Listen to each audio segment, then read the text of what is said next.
Hello, this is Paul Saunders with the Center for the National Interest back again with the Three Questions podcast. As many who listen regularly may know, the Russia-Ukraine war and the Russia-U.S. relationship have been long-term interests of mine, so I thought today I would again just talk myself and answer three questions about the latest developments there, including President Trump's discussion of providing Tomahawk missiles to Ukraine and recent conversations between President Trump and his Russian and Ukrainian counterparts. So the first question, the Tomahawks, these are, of course, land-based cruise missiles derived from what was originally a sea-based system. Ukraine has been asking the United States for them because they are a very long-range system relative to other things that Ukraine currently has. It would allow Ukraine to strike deeper targets. The president, over the course of the last few weeks, has been hinting that he might provide the missiles to Ukraine, but in recent days seems to have stepped away from that.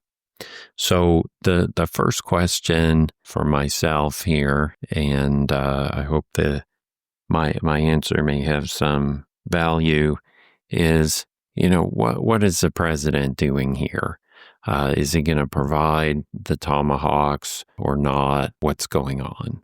My view, since this issue first came up, is that President Trump actually is quite unlikely to do that, to provide the Tomahawk system to Ukraine. And there are, in my view, two fundamental reasons for that. One is that the United States actually has very few of these systems. We have a lot of Tomahawk missiles. Generally, I think over 4,000 from what I understand, because this is something, again, that the U.S. has been using for a long time as a sea-based missile, but the land-based version of it is a little bit newer, and the number of batteries capable of launching it is still rather small. So there are some systems being manufactured in the pipeline, but again, it's going to take a few years, I think between 1 and 3 years, for those to come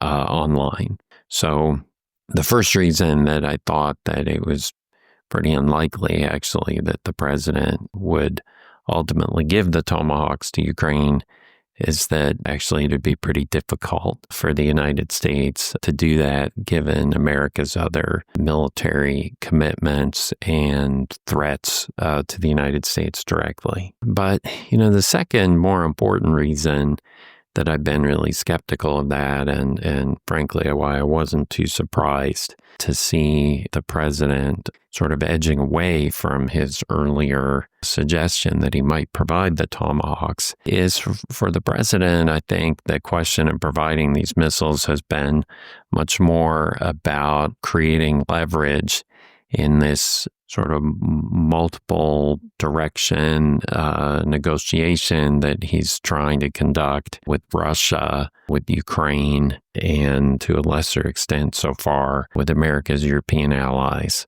And in this case specifically, I think the president was really trying to use the threat to provide the Tomahawks as leverage in another conversation with Putin to try to press Putin for further concessions. And as it turned out, he had a phone call with Putin. He has reportedly scheduled a meeting with Putin in Hungary coming up in a couple of weeks or so. Having accomplished that, the president appears to have stepped back from the suggestion that he would provide the Tomahawks to Ukraine. Second question, again, kind of pursuing the Tomahawks here, is, has the president's strategy for using the Tomahawks for leverage, did it work? And I think there are two ways of answering that question. I already suggested in talking about what I view as his strategy for using the Tomahawks, I made the observation that, he seemed to want another crack at Putin, and he seems to have gotten one. So from that relatively narrow perspective, and this is the first way of answering the question, President Trump's strategy seems to have succeeded. The broader question, though, of course, when you ask, did it work, is that episode going to move us any closer to some kind of a negotiated settlement to the conflict? And, there it looks like this effort to use the Tomahawks as leverage to drive the negotiations forward and to get another meeting, it's a little bit less clear, really, that's likely to work. The president reportedly spoke to Putin in recent days. Russia's president reportedly is kind of willing to pursue a negotiated settlement that's based on Ukraine turning over territory that Russia hasn't yet managed to conquer militarily in two regions of Ukraine, Donetsk and Luhansk, and, to be sort of somewhat more flexible, Russia here I'm talking about, be somewhat more flexible in its sort of territorial claims in the two regions to the south of that, where fighting is also underway. But this, for Ukraine at least so far, has really been a non-starter. I think the Ukrainian government, first and foremost, has a kind of a negotiating position and a goal of winning back all its territory. But, from a more practical perspective, if Ukraine were to make territorial concessions or to be prepared to agree to territorial concessions, it's not really clear why they would agree to give up territory that Moscow hasn't yet been able to take by force.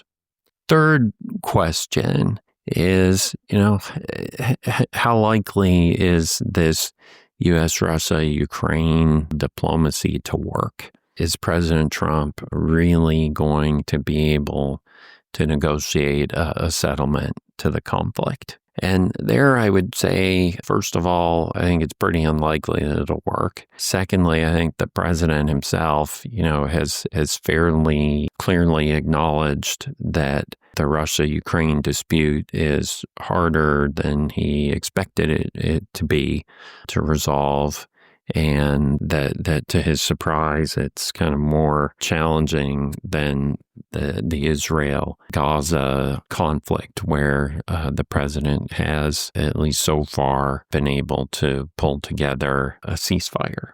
The problem, I think, in the Russia-Ukraine dispute is that President Trump, I think it's fairly clear, actually, that first of all, that he sincerely wants to bring about peace. And secondly, that he really doesn't seem to understand why the two parties are still fighting. He seems to have a view on the Russian side that the war is just kind of too expensive and damaging to Russia, that it's not really sufficiently profitable, if you will, to justify continued fighting, beyond, what's happened already over the last 3.5 years. On the Ukrainian side, the President Trump, he seems to have the view that, and again, he's said this,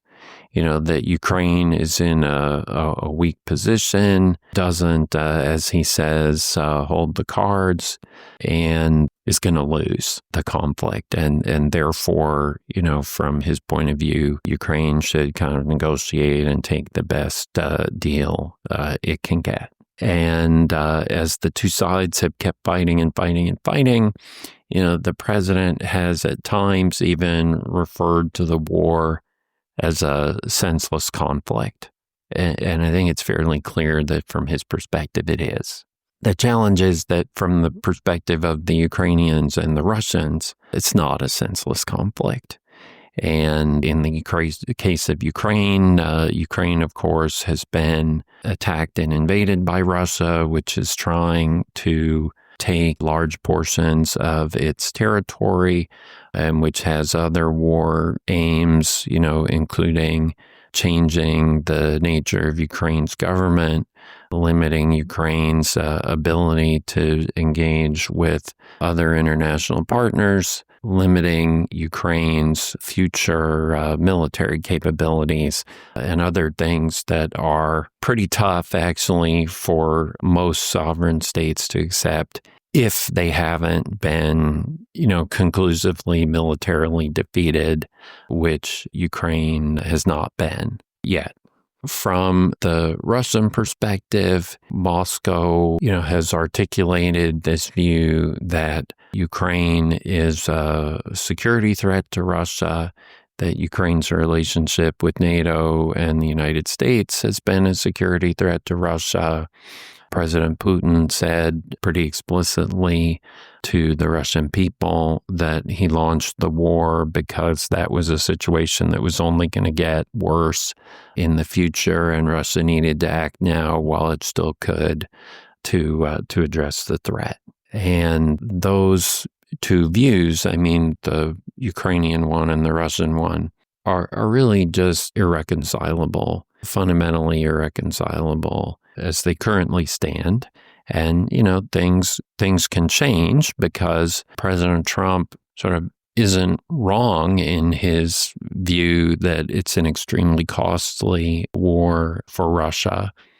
And he's also kind of not wrong in his view that Ukraine is in the weaker position, especially if he himself, as the president of the United States, isn't really willing to support Ukraine too much. And certainly his repeated statements that Ukraine is in a weak position kind of implies that he's not really willing to provide a lot of support. So that's how I see this situation. I see an irreconcilable conflict that President Trump is trying to resolve primarily by applying sort of, in the grand scheme of things, relatively modest pressure to each of the two sides. And it seems fairly clear that after the last several months that relatively modest pressure applied, sequentially to the two sides isn't really bringing us a lot closer to a solution to the conflict. And I think the question for the president today is really the same question that has been confronting him on this policy since he came into office, which is, what level of effort is he willing to make, and does he want the United States to make, really, to terminate the conflict in one way or another. And there are a lot of different things that he could do to end the conflict. He could, as many have called for, provide much, much more assistance to Ukraine in the hope of really wearing Russia down and forcing Russia to give up. Or alternatively, he could stop helping Ukraine and put a lot of pressure on Ukraine and the Europeans to give in to Russian demands, and there's a lot of space in between those two things. Then, of course, there's a third broad option, which is to stop trying. And I think over the course of the next 6 months, that may be a direction to watch closely. Is the president losing interest in trying to resolve the conflict? Is he prepared to give up on that and to move on to other priorities? Thank you so much for listening. Again, this is Paul Saunders with the Center for the National Interest with the 3 Questions podcast.